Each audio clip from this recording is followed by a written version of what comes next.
Assalamualaikum warahmatullahi wabarakatuh. Alhamdulillah wa syukurillah wa la hawla wa la quwwata illa billah, amma ba'd. Sahabati para bapak sekalian, bersyukur kita kepada Allah Subhanahu wa ta'ala. Alhamdulillah pada kesempatan malam hari ini kita semua masih diberikan nikmat oleh Allah dan menikmat iman, Islam serta sehat walafiat. Amin. Sehingga kita hadir dalam acara takok yang mudah-mudahan ini semua menjadi amalan kita pulang nanti menghadap Allah Subhanahu wa ta'ala. Dan untuk saudara dan keluarga kita yang kita hadiahkan dengan kalimat la ilaha illallah, yang mudah-mudahan ini salah satu di antara itu penerang jalannya. Amin amin amin rabbal alamin. Baik bapak sekalian, kita kajian langsung melanjutkan kajian kita. A'udzubillahi minasyaitonir rajim. Bismillahirrahmanirrahim. Anil Hasanil Basri rahimahullahu annahu qala. Sini ada bahasa Basri, ada yang di sini baca Al-Basri ya. Saya Hasan Al-Basri. Beliau mengatakan qala inna fasadal qulubil sittatu asya'a, sesungguhnya kata Hasan Al-Basri, kerusakan hati manusia itu disebabkan ya 6 perkara. Jadi kalau hati ini rusak, ini ada cirinya di antara 6 ini yang menyebabkan hati kita rusak. Awaluha idnibuna biroja'i taubah. Mereka berbuat dosa disertai harapan dosa ini akan diampuni dengan catatan dia kembali kepada Allah dengan cara taubat. Nah, artinya ada manusia ketika dia melakukan berbuat dosa, lalu dia berpikir harapan dosanya akan diampuni. Nah, sedangkan kita ini tidak tahu kapan waktunya, di mana tempatnya, kita nggak tahu. Nah, artinya di sini kembali taubatnya kita belum jelas, tetapi kita sudah dipisahkan, jasad kita ditinggalkan. Ini yang dikhawatirkan seperti itu. Jadi jangan sampai kita berpikir seperti itu, ya. Boleh, artinya kita punya kesemangatan dalam Islam, sehingga di dalam Islam itu jelas bahwa orang Islam itu akan selamat dalam urusan dunia sampai akhirat. Tapi jangan berpikir pula kita punya dosa seakan-akan dosa kita akan selalu diampuni. Karena dengan dosa yang kita banyak perbuat, ini akan timbul bermacam-macam cara yang kita lakukan. Maka dengan dosa bisa menimbulkan kemusyrikan, dengan dosa yang kita lakukan bisa menimbulkan kemunafikan, dengan dosa yang kita lakukan bisa menimbulkan kemurtadan. Nah, jadi jangan seperti itu. Nah, yang kedua, ya'lamuna ilma wa la ya'malun. Begitu juga rusaknya hati manusia, ini kebanyakan mereka memiliki ilmu tetapi tidak pernah mengamalkan ilmu. Ini banyak yang kita lihat seperti itu. Mereka belajar ilmu agama, mereka dikasih tahu sama gurunya, disuruh ibadah segala macam. Ternyata setelah dia memiliki ilmu tadi, tetapi dia tidak mengamalkan semua apa yang dia pernah pelajari.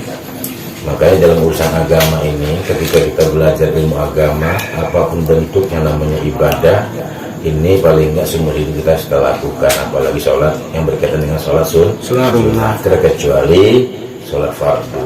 Sholat fardu masih satu kewajiban yang tidak bisa ditawar-tawar, nggak bisa dikurang-kurang. Ya, jadi nggak ada alasan lah kalau bisa sholatnya 2 waktu aja lah, subuh maghrib sama subuh sama isya aja. Nawar. Ya, kalau nggak maghrib sama asar aja. Ya. Nah, padahal Allah berikan kita itu yang namanya wujud berupa sholat itu, di samping memang dia mengingat kepada Allah, di samping itu pula itu tanda rasa syukur kita kepada Allah Subhanahu wa ta'ala. Untuk yang kita lakukan dengan ibadah sholat itulah menunjukkan bahwa kita berterima kasih kepada Allah Subhanahu wa ta'ala yang diri kita tadinya tidak ada, lalu Allah adakan kita. Inilah rasa syukur kita kepada Allah. Tentunya kita harus menjalankan perintah Allah, dan kalau bisa meninggalkan semua larangan Allah. Makanya mafiridho ridha Allah itu ya at-taqwa, ridha Allah. Jadi takwa itu bisa mendatangkan ridhonya Allah Subhanahu wa ta'ala. Dengan kita takwa kepada Allah, maka Allah akan ridho kepada kita. Kalau Allah sudah ridho kepada kita, sudahlah, jangan lagi yang ini yang macam-macam. Surga belum dipinta sudah dimasukin dulu sama Allah. Itu kalau Allah sudah ridho.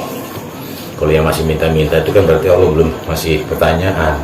Itu kalau Allah sudah ridho, nggak perlu bertanya-tanya lagi, langsung dimasukkan. Bahkan nanti satu kenikmatan yang ada dalam surga itu bahkan dilebihkan lagi, yang melebihi nikmatnya di dalam surga. Berjumpa dengan Allah, dilayani oleh malaikat, dilayani oleh para bidadari, ya. Lalu kita berjumpa dengan berkumpul dengan para nabi. Nah, ini salah satu kenikmatan yang kenikmatan melebihi daripada surga. Makanya kalau kita kumpul sama Nabi itu luar biasa, karena kita belum pernah ya ketemu Nabi, kecuali orang-orang tertentu, orang-orang yang pilihan, terus orang-orang yang maklumnya beda dengan kita. Mereka dengan mimpi ya berjumpa dengan Nabi, luar biasa. Sebenarnya salah satu contoh ahli surga itu masuk kategori seperti itu. Ya, hidup pernah bermimpi dengan Rasulullah SAW. Karena Rasulullah itu tidak bisa menjelma, artinya setan tidak bisa menjelma seperti Rasul. Setiap yang berjumpa dengan Rasul itulah Rasulullah pasti. Nggak bisa direka-reka. Beda dengan setan ya, menyerupai segala macam itu, yang bentuknya lebih dari orang tua kita, saudara kita itu bisa. Tapi kalau Rasulullah nggak bisa diserupai. Ya, orang setan nyerupai itu nggak bisa. Kalau nyerupai ibu kita, bapak kita pasti. Ya, kenapa sampai seperti itu? Karena ada kisah ketika kita hendak keluar ruh kita ini, gangguan kiri kanan itu menyerupai ibu bapak kita, saudara kita, sehingga dia mengajak untuk lepas dari agama Islam, untuk menjauhkan kepercayaan kita kepada Allah dan berrasul pada Rasulullah. Nah, sehingga banyak yang itu tadi terkecoh. Tapi kembali lagi, semua itu bentuk amaliyah kita, ya. Kalau amal kita waktu di dunianya, kita selalu banyak zikir kepada Allah, minta kepada Allah agar hati ini selalu selamat, ya, selalu istiqomah zikirnya sama Allah, ya, pasti. Sebab di situ jelas siapa yang menjaga Allah, pasti Allah akan menjaga kita. Dengan catatan menjaga Allah ini bukan seperti kita orang tua menjaga anak, bukan. Artinya menjaga Allah ini menjaga apa yang diperintah oleh Allah, pasti Allah akan menjaga kita. Kadang-kadang kita masih ada bilangan ucapan, keyakinan yang meragukan. Ini kadang-kadang masih ragu-ragu. Ya, masalah rezeki, masalah makan, yang kadang-kadang masih bertanya-tanya. Kalau kita ini makan apa, kita masih ragu dengan Allah Subhanahu wa ta'ala. Itu yang kedua. Nah, yang ketiga, mana? Wa idza amilu la yukhlisuna, ya. Apabila mereka beramal, ini amalan-amalan yang dia lakukan tidak ikhlas. Padahal dalam perintah Allah itu ama umiru illa liya'budullaha mukhlishina lahu-d-din, ya. Dan jelas sekali tidak akan kuperintahkan kalian beribadah kepada Allah semata-mata hanya ikhlas karena Allah.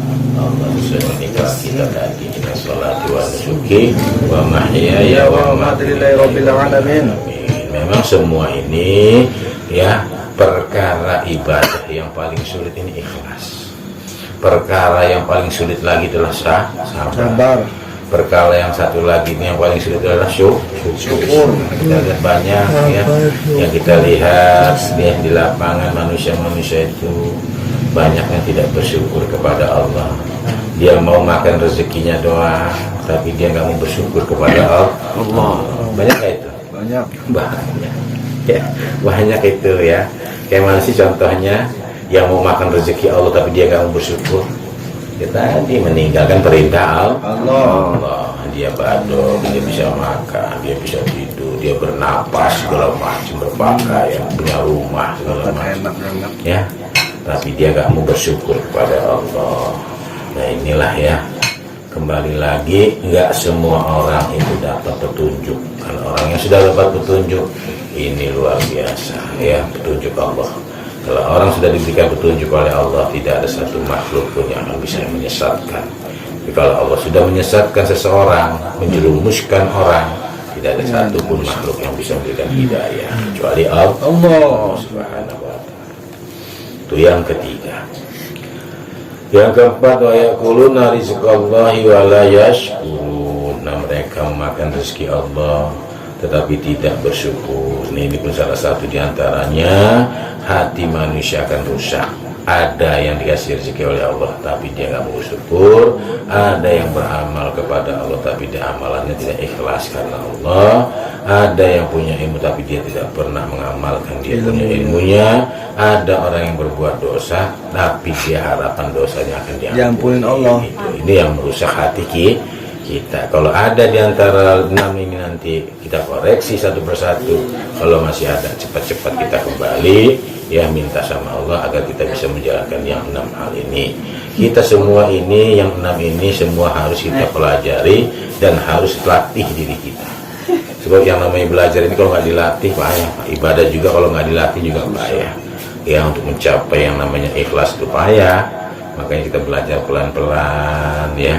Seperti orang sholat itu belajar khusyuk, seperti kita beramal itu belajar ikhlas. Itu memang nggak gampang, ya. Nggak gampang. Makan waktu, proses. Nanti kalau sudah tingkatannya makomnya tinggi, beda itu, ya. Kalau udah hatinya hanya Allah, insya Allah itu udah pasti. Kehusyuan itu udah pasti, ikhlas itu pasti, karena dia udah nggak bicara lagi masalah urusan ikhlas ini berkaitan dengan makhluk Allah. Wa ma yardawna bi kismatillah. Yang kelima, hatinya akan rusak manakala mereka tidak ridho terhadap pemberian Allah. Sedikit marah, ngeluh, ya, dikasih sedikit ya Allah, dikasih banyak, malah kurang. Sifat manusia, dikasih sedikit ngomel, dikasih banyak kurang. Dekat sama Allah nggak mau. Nah, ini repot ini, ya. Untung aja Allah ini adil, ya. Yang durhaka, yang beriman dikasih makan, dikasih, ya. Yang Islam, yang non Muslim dikasih makan. Ya, artinya semuanya ini tidak pilih kasih. Sifat Rahman Allah. Kalau Allah nggak adil, yang beriman aja atau yang dekat sama Allah yang kasih makan, udah mati semua. Mati. Yang keenam, hati rusak. Wa mayardawna wa yadfinu, ya, mautahum wala ya'tabirun. Nah, yang keenam ini justru hati ini akan rusak. Mereka ini suka kapan di kampung ini ada yang meninggal, ikut ke pemakaman, ikut nyaksiin nguburin orang meninggal dunia. Tapi nggak pernah jadi pelajaran yang masuk orang ke layak kubur, yang mati itu dimasukin di dalam kubur, nggak dijadikan iktibar buat dia bahwa itu semua akan terjadi pada dirinya, ya. Sehingga dia tidak ada lagi berpikir kecuali hanya untuk mencari perbekalan pulang menghadap Allah Subhanahu wa Ta'ala. Orang yang sudah sampai seperti itu, insya Allah, ya, berarti itu hatinya tidak rusak. Tapi kalau cuma nonton doang, tapi nggak jadi satu pelajaran, kalau katanya sudah mati, ya sudah, mau diapain lagi. Nah, ini hati rusak yang model begini, ya. Hati rusak tuh, hati-hati tuh, ya. Jadi 6 hal. Siap, Tat. Maka kita berdoa sesuai apa yang dianjurkan di sini. Imam Ahmad bin Hanbal ini berdoanya nih, ya dalilal khiyari dulani ala tariqis sadiqin waj'alni min ibadikal mukhlasin. Ini doa beliau. Ya Allah, ya, petunjuk jalan yang baik. Jadi kalau kita ingin mendapatkan petunjuk yang baik, minta terus sama Allah. Allahumma hdini fiman hadait, Allahumma hdini fiman hadait. Kadang-kadang orang tua pun nggak mau. Ya Allah, berikanlah petunjuk sebagaimana Kau telah berikan orang-orang yang diberi petunjuk, tapi nggak mau doa. Bid'ah. Tunjukkanlah aku ke jalan orang-orang yang benar, seperti yang sudah diberikan contoh sahabat Rasul yang bernama Abu Bakar As-Siddiq, orang yang selalu siddiq, selalu benar, ya. Nah, mereka termasuk Abu Bakar ini, saya paling unggul, dia punya amalan. Jadi amal soleh dia itu lebih unggul dibanding dengan amalan soleh yang sahabat-sahabat yang lain. Kenapa? Karena termasuk Sayyidina Abu Bakar disifati amal perbuatannya itu salah satu di dalamnya Abu Bakar As-Siddiq. Lalu berdoa, ya Allah, jadikanlah aku hambamu, ya. Hamba yang mana? Hamba yang ikhlas dalam beramal. Manakala ada manusia yang beramal tanpa membawa keikhlasan, maka amalannya diterima oleh Allah Subhanahu wa Ta'ala. Nah, tapi kembali lagi, kita dalam urusan ibadah memang semua harus penuh dengan latihan. Bagaimana caranya dalam ibadah ini, beramal ini bisa kudu ikhlas. Memang benar Pak ya. Kadang-kadang itu sering tersebut, makanya kita nggak boleh yang namimah, itu yang sering kita bicarakan kebaikan-kebaikan itu bisa menghilangkan ya daripada kebaikan kita. Sudah berbuat baik kita ceritain lagi, sudah berbuat baik kita ceritakan lagi, kecuali ada 4 hal ya yang memang 4 ini diceritakan juga gak menghilangkan. Seorang anak yang kebaikan orang tua, seorang murid yang kepada orang tua, ada lagi yang namanya tuh seorang istri memberi kepada suaminya, yang satu lagi mengadakan seperti hari raya Maulid Nabi. Itu nggak apa-apa ya, nggak hilang itu Insya Allah, walaupun riak juga ya, karena lawan daripada riak adalah ikhlas. Itu saja kurang lebih. Assalamualaikum warahmatullahi wabarakatuh. Waalaikumsalam warahmatullahi wabarakatuh. Allahumma shalli wa sallim ala sayyidina habibik wa qabili wa jasadi wa ruhi sayyidi rasulillah Muhammad ibn Abdillah as-sadiqil amin wa ala alihi wa sahbihi ajma'in.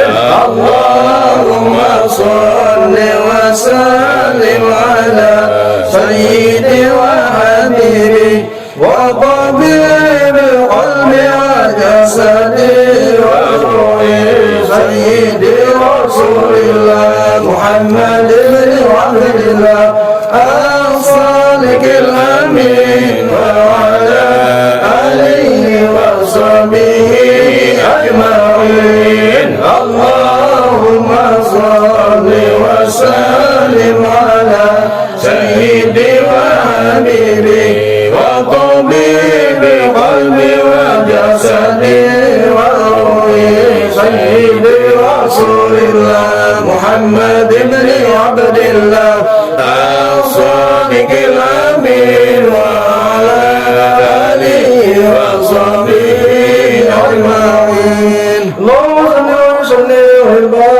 صل عليه وعلى آله. صدق الله العظيم.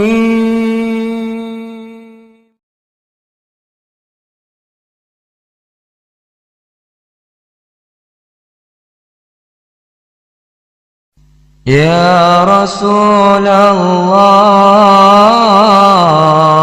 يا نبي